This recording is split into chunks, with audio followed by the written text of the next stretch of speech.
En los años 70, en Japón, el país estaba experimentando una recuperación económica que marcaría los cimientos de una época de crecimiento casi sin precedentes. Se darían los primeros pasos en los juegos arcade hechos por japoneses, como el éxito viral de Space Invaders, y un joven mangaka con problemas de alcohol y pastillas entraría en contacto con una novela que le dio la inspiración para crear uno de los subgéneros más impactantes en la literatura japonesa. Pero no nos vayamos por las ramas. El tema de los juegos de video llegó a mi vida a una edad temprana. A los 5 años, en casa, había una NES, o Family como se le conoce en Argentina, que tenía algunos años de uso, pero no tenía cartuchos para poner y la terminaron tirando o vendiendo. No sé qué pasó con ella. Pero lo único que llegué a hacer con ella fue disparar con la pistola a la lluvia de estática del televisor. No tenía la edad suficiente para poder jugar Counter-Strike 1.6. Andate a la recalcada concha de tu recalcadísima vieja, hijo de remil puta y la puta madre que te recontra remil parió, la concha. Así que pasaba el rato con la enciclopedia en carta, o con juegos caseros en discos piratas, o si no, con un emulador para una consola en concreto, la Sega Genesis, Mega Drive o Mega Drive para los nipones. Me tomó toda la infancia hasta comienzos de la adolescencia para poder entender el fascinante mundo de los emuladores y los juegos retro. Después de explorar y descubrir la Sega CD, tenía ganas de encontrar qué otras consolas hizo Sega. Me topé con la Master System, Game Gear, 32X, Pico y Dreamcast. Pero una me cautivó más que ninguna otra. Hablo desde luego que de la Sega Saturn. Una gran consola que, por varios errores de Sega y cagadas del destino, no fue el gran éxito como la generación anterior. Hoy no estaremos del lado para defender lo bueno y superior del videojuego clásico en la 32 bits de Sega, sino que vamos a salir de la zona de confort de los juegos de calidad y meternos en el barro de los peores que salieron para la consola. Estamos para ver la creme de la caca. Todos los juegos presentados tranquilamente entran en la categoría de Kusoge, abreviatura japonesa para juego de mierda. Determinar los puestos fue complicado, ya que ha sido una dura y reñida competencia por la mismísima mierda. Este juego es la versión mejorada de otro para Super Famicom con casi el mismo nombre y que fue publicado el año anterior al de la salida de este. Estamos ante un juego de pelea en 2D del subgénero Bishoujo, que se traduce como juego de chicas, pero ojo, no es lo mismo que la categoría juego de chicas de cualquier página de juego flash, sino que se refiere a que la protagonista o la mayoría de los personajes son mujeres. Y ya sabemos de qué hablamos con solo chicas y Japón. En pocas palabras, es bastante aburrido, con una jugabilidad tosca y poco entretenida y un estilo visual muy marcado, hecho para otakus pajeros. No es el primer juego de su estilo, pero sí que es uno de los peores. Si se preguntan qué es ese cuadradito amarillo en la portada, se trata de la clasificación de edad para el juego. Pese a que Japón fue el primer país en tratar el tema de la regulación del contenido explícito en juegos y la clasificación de edad, por controversias causadas en juegos de PC, tardó muchos años en establecer un sistema de clasificación de edad y contenido para videojuegos. Las empresas que hacían las consolas iban por su propio criterio. En el caso de Sega Saturn había 3 categorías. Primero estaba el cuadrado verde, que significaba que el juego era apto para todos los públicos. Luego estaba el cuadrado amarillo, que indicaba que el juego solo lo podían jugar adultos. Y por último estaba el cuadrado rojo, que también era para los juegos de adultos, pero indicaba que el contenido era muy explícito.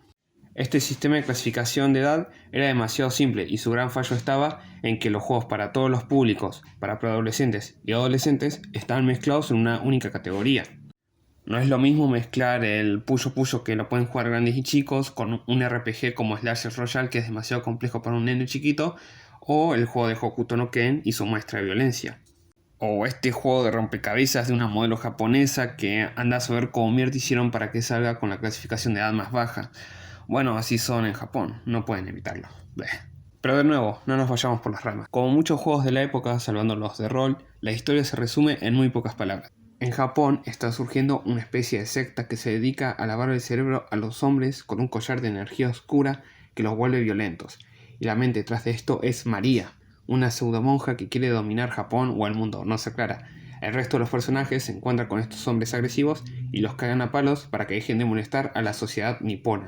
La plantilla tiene un número respetable de 12 peleadoras, aunque no varía mucho la jugabilidad entre cada una. Cuando se selecciona un personaje, el juego muestra una animación en la que lo introduce y se presentan algunas de sus características y que no tienen una conexión real con las peleas salvo el ending de María. La animación de los videos es realmente mala, solo Shizuka tiene cinemáticas con animación decente. Pienso que el estudio encargado solo tenía un único animador talentoso o fue el que mejor cobró. El juego salió cuando la Saturn casi llevaba un año en el mercado, y su precio de venta era de los más altos de todo el catálogo de la consola. En su época costaba 7.800 yenes, algo cercano a los $50. Si lo comparamos con la edición especial de The King of Fighters 97, que salía lo mismo, pero incluía un cartucho de 4 MB de RAM para tener una mejor experiencia de juego, o el putísimo Sushi Pie Special, que es el primer juego para adultos de la consola, y que por casi 1.000 yenes menos incluía un libro de ilustraciones. Freddy Fighter simplemente salió caro por las animaciones en sí y la contratación de las actrices de voz. Algunas de las seiyus participaron en series como Sailor Moon o Pokémon, y lo único en que escatimaron fue en la tecnología del video y en la dirección del doblaje, porque la calidad de imagen y video son paupérrimas. Con respecto a la jugabilidad, pese a que el juego salió en 1995, no tiene un sistema de combos y los golpes y patadas que tienen los personajes parecen como si tuvieran artritis, y el nivel de la CPU es decente. En un rato puedes aprender los movimientos especiales y básicamente usarlos para poder ganar lo más rápido posible. Lo último a destacar es que cuando vas avanzando en el modo arcade, el juego te recompensa con dibujos exclusivos del personaje que elegiste, con una música de fondo aparentando un pseudo clima sensual que es simplemente ridículo. Para juegos de peleas donde solo hay chicas, el más recomendable es por supuesto el Asuka 120%. Tiene excelentes animaciones, un buen sistema de combos que es bastante entretenido y carece de guarangadas. Este juego no inicia tan mal. El video de presentación tiene dibujos decentes, pero luego de esto, la calidad empieza a bajar en picada. El modelado en general es muy básico, no tiene texturas muy detalladas. El efecto de los disparos es simple y feo, no se siente realmente el impacto de las balas. La actuación de voz es algo aceptable por poco. Hay hasta 8 mechas para elegir en razón a tu estilo de juego. En cada nivel, los superiores de la protagonista le dan un poco de contexto de la misión y que se maneje como pueda para eliminar a todos los enemigos. Es interesante que intentaron hacer modelos 3D para todos los elementos del juego, pero el resultado simplemente es malo. Un buen exponente es el Radiant Silvergun, que mezcla sprites con modelos 3D de una forma magistral y su apartado gráfico es de los mejores que hay en la Saturn. Estamos ante un juego de peleas 3D con armas cortantes que bebe mucho de Battle Arena Toshinden, una saga de características similares que gozó de cierta popularidad durante la quinta generación de consolas. Es más, Takara, el creador de este último, fue quien publicó The Exiled. Pese a que el diseño de la mayoría de los personajes es feo, el modelado no está tan mal, aunque cuando lo jugás, los modelos de los personajes están algo pixelados y los escenarios son muy simples, aunque este defecto lo arrastran la mayoría de los juegos de lucha en 3D.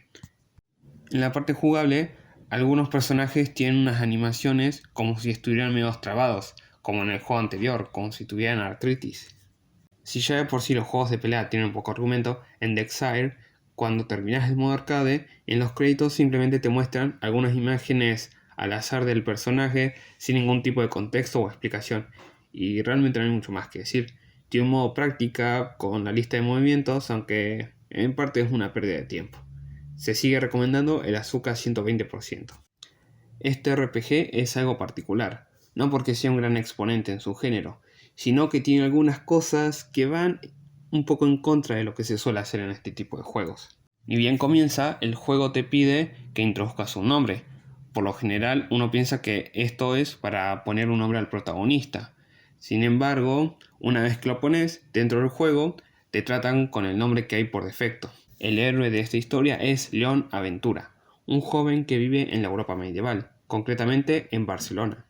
Un día es llamado por la reina, y ésta le explica que su padre ha desaparecido mientras estaba en la misión de liberar a varias ciudades portuarias de la zona de monstruos que estaban causando caos. León recibe dinero y se embarca en una aventura junto con su mejor amigo para encontrar a su padre y de paso liberar a las ciudades portuarias de Europa, el continente oscuro y del Nuevo Mundo de los monstruos. Así que el juego se trata de explorar el mapa y arribar a los distintos puertos para limpiarlos de los monstruos y con el dinero recaudado hacer compra y venta, mejorar el equipamiento, contratar mercenarios y de vez en cuando pelear con piratas.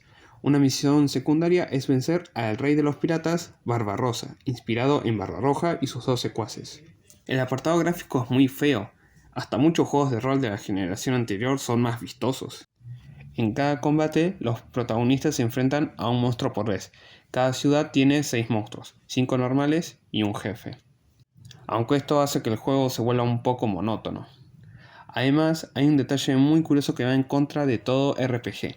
Las estadísticas funcionan en parte con cierto componente de aleatoriedad. De vez en cuando se pasa por los huevos el cálculo entre las estadísticas de ataque y defensa. No es como el golpe crítico o el ataque doble.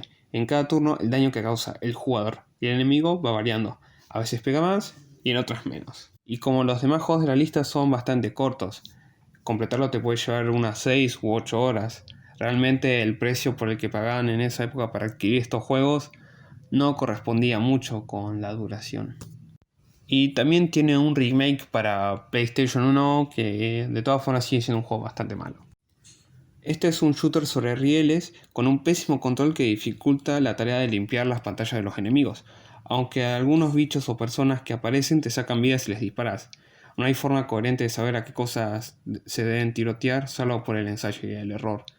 Lo poco que el juego muestra es que un soldado llamado Kosuke Chisen debe usar el rifle Crimson para exterminar a todos los monstruos que invadieron el mundo. Mientras más tiros aciertes, se va llenando una barrita que al completarla, tu arma pasará de ser una pistola a el super rifle llamado Crimson.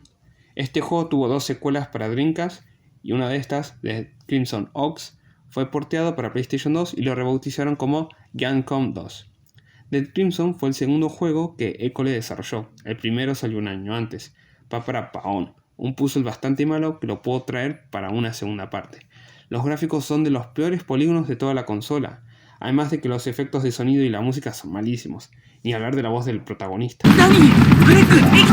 La mira resbala mucho, tarde o temprano te vas a dar cuenta de que hay que moverla con cuidado para poder acertar los disparos. Algo a resaltar es que el juego fue hecho por tan solo 5 personas, incluso en la generación anterior, la mayoría de los juegos ambiciosos y simples, buenos o malos, tenían un equipo de desarrollo mucho más amplio.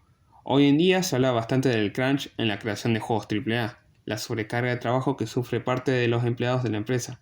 En los 90 y parte de los 80 no era raro que los empleados se quedaran a vivir un par de días en la oficina de la empresa.